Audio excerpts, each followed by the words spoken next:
Bom dia, meus queridos irmãos e irmãs.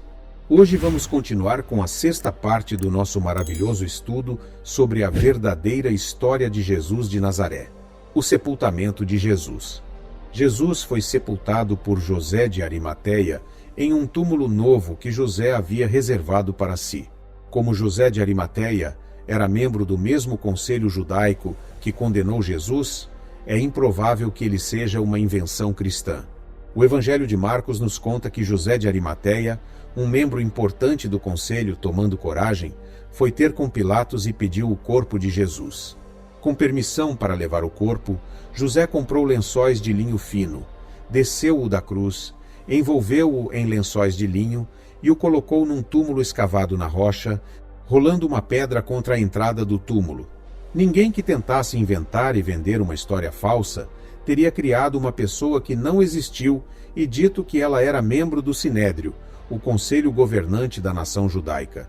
Os membros do Sinédrio eram amplamente conhecidos.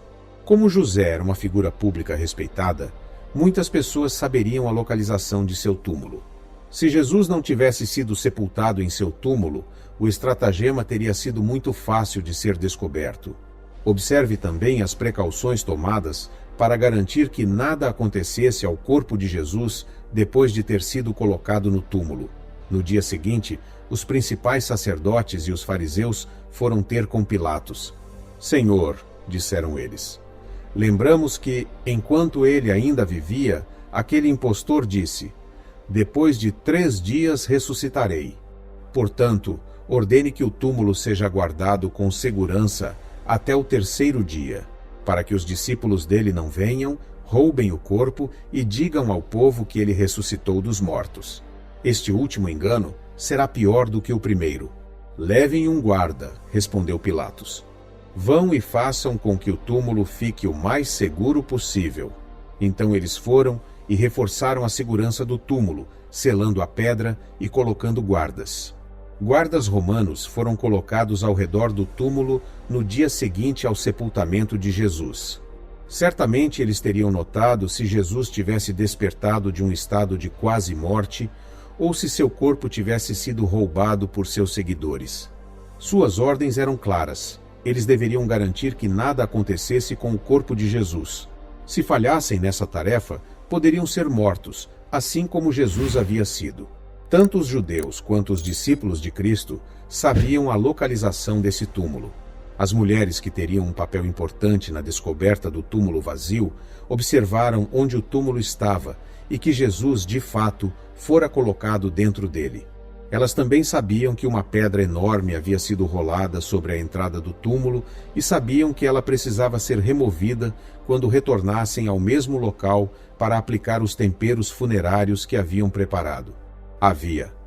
Não havia dúvida na mente das mulheres e dos outros discípulos de que Jesus estava naquele túmulo. As mulheres descobrem o túmulo vazio. Marcos também registra o detalhe de que 3 mulheres, Maria Madalena, Maria, mãe de Tiago, e Salomé, se aproximaram do túmulo antes do amanhecer para ungir o corpo de Jesus com especiarias. Ao encontrarem a pesada pedra removida, entraram no túmulo e ficaram chocadas e com medo ao verem um jovem vestido com uma longa túnica branca sentado à direita. O homem disse às mulheres: "Ele ressuscitou", e instruiu-as a irem e contarem aos outros discípulos de Jesus. Na sociedade da época, o testemunho das mulheres era tão pouco valorizado que elas sequer tinham permissão para servir como testemunhas em um tribunal. Quão notável é, então, que as mulheres tenham sido reconhecidas como as descobridoras do túmulo vazio de Jesus.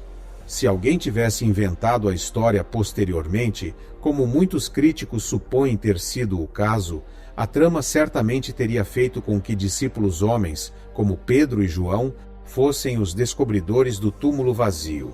O fato de terem sido as mulheres as principais testemunhas do túmulo vazio é melhor explicado pela simples verdade de que as mulheres mencionadas foram, de fato, as verdadeiras descobridoras.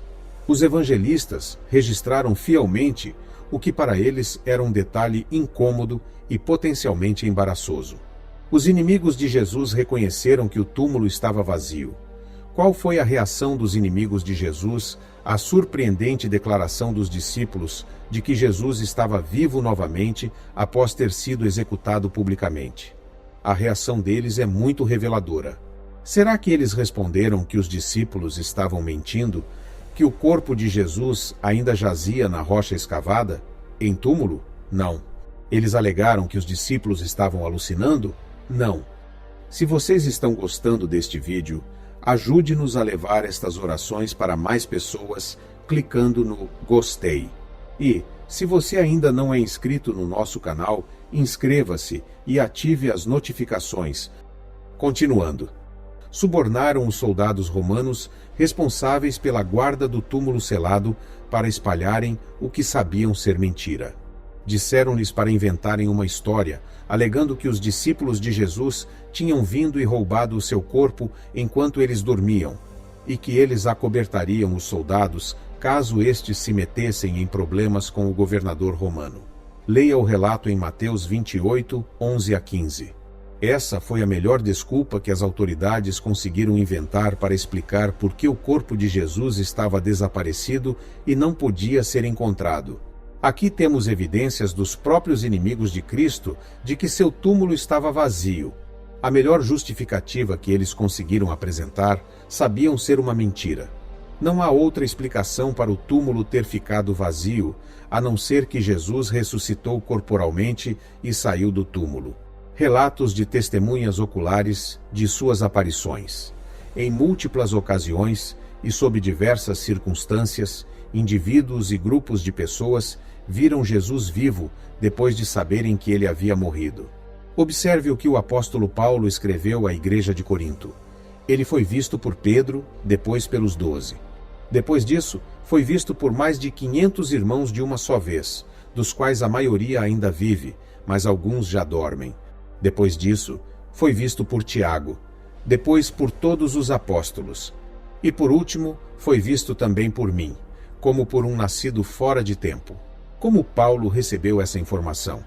Ele conhecia as pessoas envolvidas e havia conversado com elas. Ele ouvira o relato em suas próprias palavras. A maioria dos que podiam confirmar-lo ainda estava viva. Ele faz essa afirmação, sabendo que poderia ser desmentido se não fosse verdade. Tais relatos de testemunhas oculares não podem ser descartados como fantasia. Eles devem se referir a eventos reais que foram testemunhados por muitas pessoas vivas na época em que Paulo escreveu. Paulo até lista os nomes das testemunhas mais conhecidas para que outros pudessem verificar os fatos da ressurreição de Jesus por si mesmos. Aparições em forma corporal. Todas as aparições de Jesus após a ressurreição nos evangelhos são em forma corporal. Por que surgem dúvidas em seus corações? Perguntou ele aos seus apóstolos quando lhes apareceu, conforme registrado em Lucas 24, 36 a 43, ele os convidou dizendo: Vejam as minhas mãos e os meus pés, que sou eu mesmo. Apalpem-me e vejam, pois um espírito não tem carne nem ossos, como vocês veem que eu tenho. Como eles ainda não acreditaram, talvez por ser bom demais para ser verdade, ele pediu-lhes comida, que tomou e comeu diante deles. Há também a ocasião em que Jesus apareceu a todos os seus apóstolos, incluindo Tomé, que aparentemente estava ausente na ocasião anterior. Tomé estava irredutível. Não acreditaria a menos que visse as feridas de Jesus com seus próprios olhos e as tocasse com suas próprias mãos. Contudo, ele ficou absolutamente convencido quando Jesus apareceu a todos eles e convidou especificamente Tomé para verificar se ele era de fato o mesmo Jesus que Tomé e os demais conheciam há tanto tempo. Em outra ocasião, Jesus apareceu aos discípulos na margem do mar da Galileia. Nessa ocasião, ele realizou um milagre. Preparou e tomou um café da manhã de pão e peixe com eles e repreendeu gentilmente Pedro por retornar à sua vida como pescador em vez de cuidar da tarefa muito mais importante de servir a sua igreja. Sugeriu-se que essas aparições foram meras alucinações por parte dos discípulos. Mas essa teoria não explica o fato de as aparições terem ocorrido em lugares diferentes, em momentos diferentes e diante de grupos diferentes de pessoas.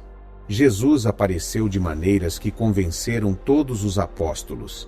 Essas aparições não deixaram dúvidas em suas mentes, inclusive na de Tomé, que afirmou que não acreditaria a menos que literalmente visse e sentisse o Jesus que conhecia.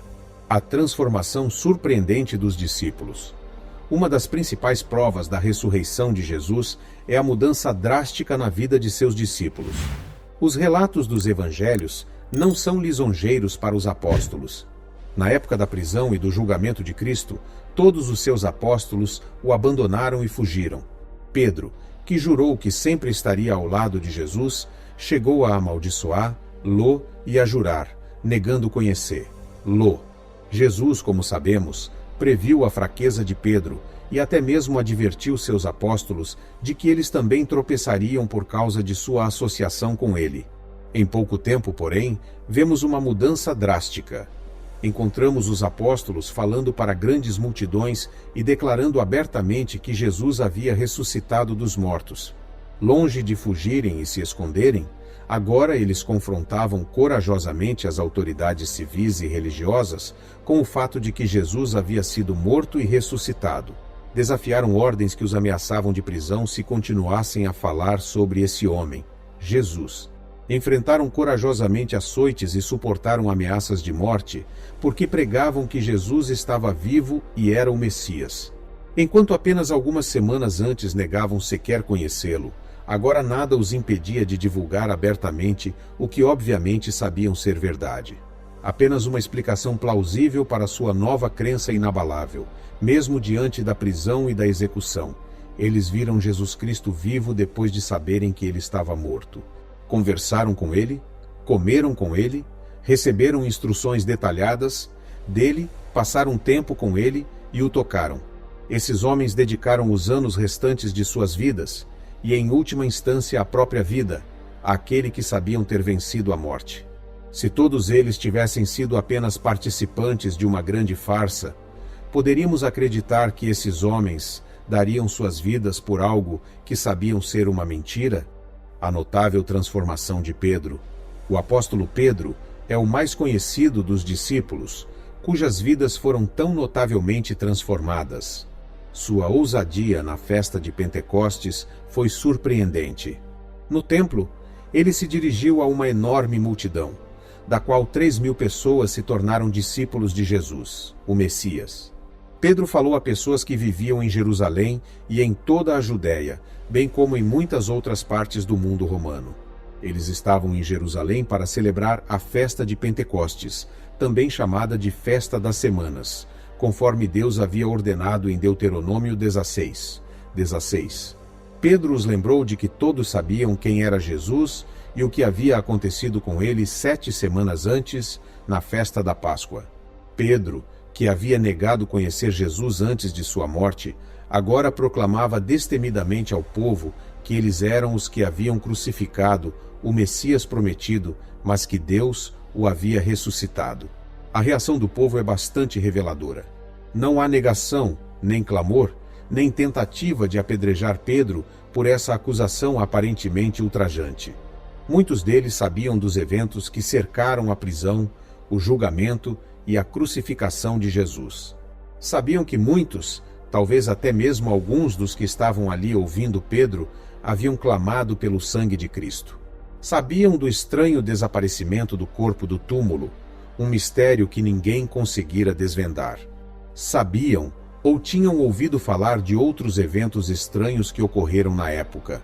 A misteriosa escuridão que desceu sobre a terra enquanto Jesus era crucificado, pessoas ressuscitando dos túmulos e andando pelas ruas de Jerusalém, e o enorme véu no magnífico templo rasgando-se de cima a baixo sem causa aparente. Como esses eventos deveriam ser explicados? O que significavam? Pedro estava dando a eles uma explicação incrível, uma explicação que exigiria que tomassem uma decisão que afetaria o resto de suas vidas.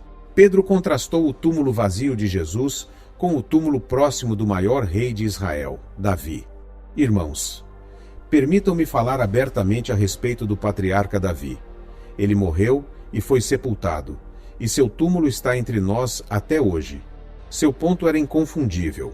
Todos sabiam onde ficava o túmulo de Davi e que era ali que o corpo do rei estava sepultado. Mas Jesus, ao contrário de Davi, não estava mais preso à sepultura. Jesus de Nazaré, declarou Pedro, havia sido ressuscitado por Deus e muitas testemunhas poderiam atestar esse fato. Mais uma vez, não houve contestação por parte da multidão. Pelo contrário, as pessoas perguntaram o que deveriam fazer agora que também estavam convencidas de que Pedro estava certo. Pedro respondeu que deveriam se arrepender e ser batizados e que também receberiam o Espírito Santo, assim como os discípulos haviam recebido naquele mesmo dia. A única maneira de explicar a transformação dramática dos discípulos, de um grupo assustado pronto para jogar tudo fora e fugir de volta para a Galileia, é que Jesus deixou para trás evidências dramáticas e poderosas. Um túmulo vazio e, em seguida, múltiplas aparições corporais. Homens comuns, de classes sociais comuns, que haviam negado seu mestre e falhado miseravelmente com ele, de repente se transformaram, quase da noite para o dia, em líderes dinâmicos de uma igreja que desafiaria e confrontaria o antigo mundo pagão. Tiago, meio-irmão de Jesus, torna-se um crente. Talvez uma transformação ainda mais notável tenha ocorrido na vida de Tiago, o meio-irmão de Jesus. Joséfo, o historiador judeu do primeiro século, nos conta que ele morreu como mártir por sua fé em seu irmão. No entanto, os evangelhos nos dizem que, durante a vida de Jesus, ele era um incrédulo e se opôs a Jesus. Por que ele mudou? O que poderia levar um judeu a acreditar que seu próprio irmão era o Filho de Deus e a estar disposto a morrer por tal crença? Certamente não foi um conjunto de belos ensinamentos de um carpinteiro de Nazaré. Somente a aparição de Jesus a Tiago pode explicar sua transformação. Assim como aconteceu com Tiago, o mesmo ocorre com os outros discípulos. Paulo, o perseguidor, é transformado. O apóstolo Paulo é outro exemplo notável. Como um rabino judeu devoto e fariseu rigoroso, ele estava resolutamente convencido de que a ressurreição de Jesus não havia ocorrido. Paulo perseguia membros da igreja primitiva por acreditarem em tal absurdo. Ele baseou toda a sua missão de vida na convicção de que a ressurreição era uma invenção e o movimento era uma ameaça a todas as tradições que ele considerava sagradas. Este novo movimento, ele estava convencido, merecia ser erradicado por todos os meios, incluindo prisão e execução, e esta seria a sua cruzada pessoal. Então algo aconteceu. Jesus Cristo apareceu a Paulo e falou com ele. Paulo não era um homem dado à imaginação fértil de pessoas supersticiosas. Ele era um intelectual sensato. Contudo, mais tarde, ele estava preparado para defender seu zelo por Cristo perante multidões hostis, bem como governadores, reis e outros governantes. No fim, Paulo estava preparado para morrer por aquilo que sabia ser verdade. Jesus era de fato o Messias e estava vivo e bem à direita de Deus. Várias religiões existiam no primeiro século e alguns dos elementos do cristianismo podem ser encontrados nelas. Por que o cristianismo teve sucesso, especialmente sendo uma fé tão exclusivista que desaprovava o sincretismo? O que levou ao surgimento da igreja? Nunca houve uma forma de cristianismo que não enfatizasse a centralidade da morte e ressurreição de um Jesus divino. Que Jesus Cristo realmente ressuscitou dos mortos é a única conclusão verdadeiramente razoável. Agora, vamos orar juntos, o Pai Nosso, como Jesus nos ensinou. Pai nosso no céu, teu nome seja mantido santo. Venha teu reino, tua vontade seja feita na terra como no céu. Dá-nos o alimento necessário para hoje. Perdoa-nos pelo que fizemos de errado, como perdoamos a quem nos fez coisas erradas. E não nos conduza à provação severa, e mantém-nos a salvo do maligno. Porque o reino, o poder e a glória são teus para sempre. Senhor, abençoe as famílias e os lares de todos que oraram comigo, que o Senhor guie todos os seus passos. Amém.